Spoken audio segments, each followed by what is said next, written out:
A paz do Senhor Jesus a todos. A nossa reflexão de hoje na carta ali de Paulo para Filemão.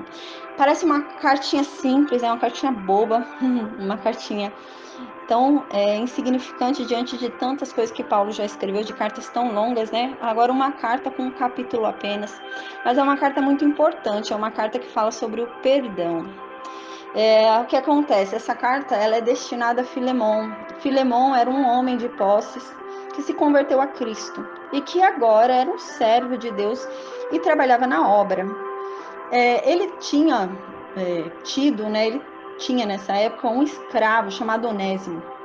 Esse escravo, ele fugiu e causou um prejuízo para Filemão, ao que parece. E parece que Filemão tinha uma certa mágoa por conta do que esse escravo fez, né? O que acontece é que esse escravo se converteu. Esse escravo ouviu a pregação de Paulo e se converteu. E Paulo, então, chegou numa questão, porque Onésimo se tornou útil para o reino de Deus. E ele precisava trazer Onésimo. Então, ele decide falar com Filemão para que Filemão perdoe Onésimo. Então, Paulo começa a conversar com Filemão por meio dessa carta, né? E Paulo, então, fala, olha, Filemão, eu sei que Onésimo era muito inútil.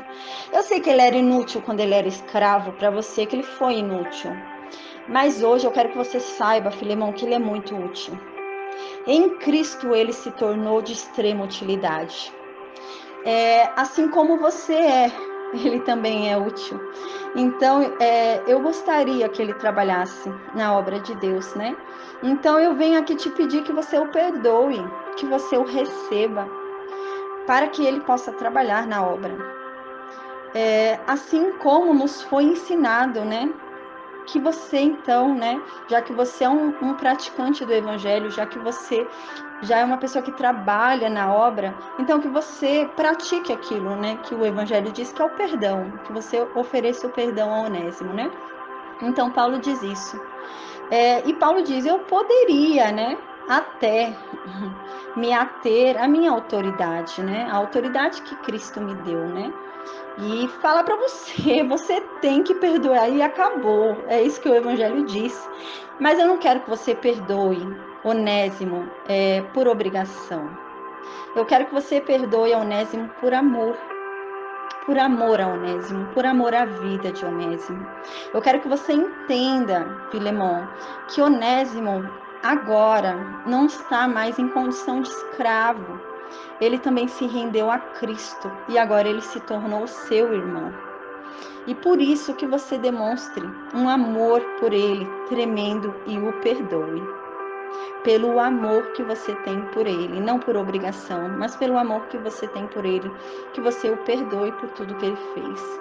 E se ele tiver alguma dívida ainda em aberto com você, né, pode deixar que eu pago. Coloca na minha conta o que ele tiver ali em aberto contigo, né?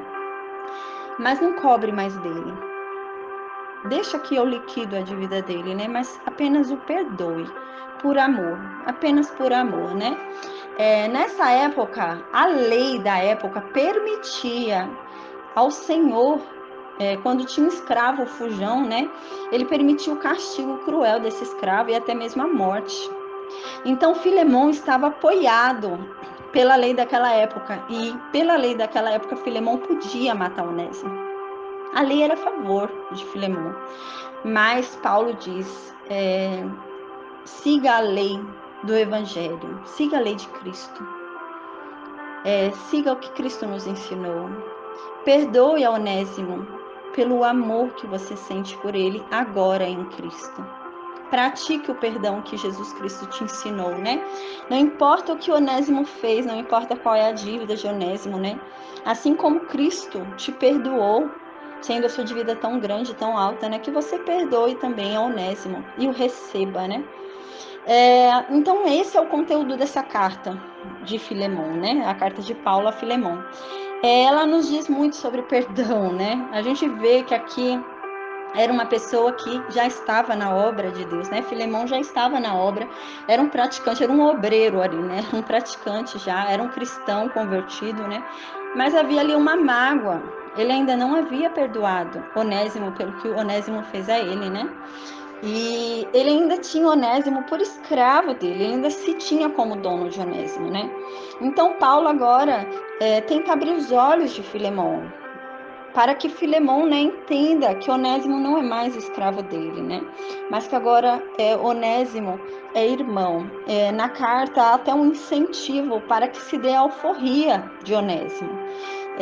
A Bíblia, ela nunca foi, Deus nunca foi a favor da escravidão, né? Deus sempre quis pessoas livres, né? Mas foi uma condição da época. Então aqui Paulo incentiva que Filemão dê a alforria a Onésimo e entenda, né, que Onésimo não deve mais nada a ele e que o ame como a um irmão. E esqueça tudo o que passou, o perdoe verdadeiramente, não por obrigação, não porque o Evangelho diz isso, não porque Cristo disse isso, mas simplesmente pelo amor que ele deve ter pelo seu irmão. Então ele deve amar a Onésimo agora. E todo amor basta para que ele possa perdoar a Onésimo. Tá bom? Hoje a mensagem é essa, né? Fundamentalmente o perdão. Não importa o que foi feito para nós, não importa o que aconteceu, né? Às vezes nós estamos na obra, nós praticamos a obra, nós servimos a Deus, mas há uma mágoa ali que não houve um perdão liberado, né? Então que a gente perdoe aquela pessoa que nos feriu, né? E que a gente tenha compreensão, a Bíblia nos diz que a gente tenha compreensão que aquela pessoa agora se tornou nossa irmã, nosso irmão em Cristo, ou se não isso, se aquela pessoa ainda não conheceu a Cristo, que a gente compreenda que a luta não é contra a carne. Então aquela pessoa não é nossa inimiga, ela apenas ainda não conhece a verdade. Então por isso que ela agiu daquela forma, porque ela não conhecia a verdade. Então nós, como conhecedores da verdade, como praticantes do evangelho, nós temos que conceder o perdão. Nós temos que praticar o perdão, não por obrigação, mas pelo amor que devemos sentir uns pelos outros. O amor que nós devemos sentir pela outra vida. Então nós devemos praticar o perdão. Então não importa o que fizeram, quem foi que fez, da onde foi que veio, né? Mas que o perdão seja liberado, o perdão seja dado e que entendamos que aquela pessoa não nos deve mais nada. Se a gente libera o perdão, é a liberação daquela pessoa. O perdão é a liberação. Então, se a pessoa foi perdoada, aquela pessoa nada mais nos deve. Às vezes a gente libera o perdão e fica esperando recompensas por ter dado o perdão. Mas perdoar de verdade, como o Evangelho diz, é não esperar recompensa daquela pessoa. É simplesmente perdoar. Perdoar não porque aquela pessoa vai nos dar algo porque a gente perdoou, não esperar nada em troca, não achar que pelo perdão aquela pessoa está nos devendo algo, não, simplesmente perdoar. E tudo aquilo que passou já foi liquidado, não seja mais cobrado, né? O perdão dissipa tudo que houve, então tudo que houve fica esquecido, né? E aqui quando Paulo diz, né, se ele ainda te deve algo, põe na minha conta. Nos lembra muito a Cristo, né? Que a gente perdoe o nosso próximo. E se ele algo nos fez, algo nos machucou e ainda há uma dívida aberta, porque assim, às vezes a gente libera perdão e a gente pensa, aquela pessoa não merece, aquela pessoa não entendeu ainda que ele errou. Aquela pessoa não compreende, não me ressarciu, aquela pessoa não entendeu. Mas que o que aquela pessoa te deve, o que ainda precisar acontecer ali, se há alguma dívida, você coloca aquilo na conta de Cristo.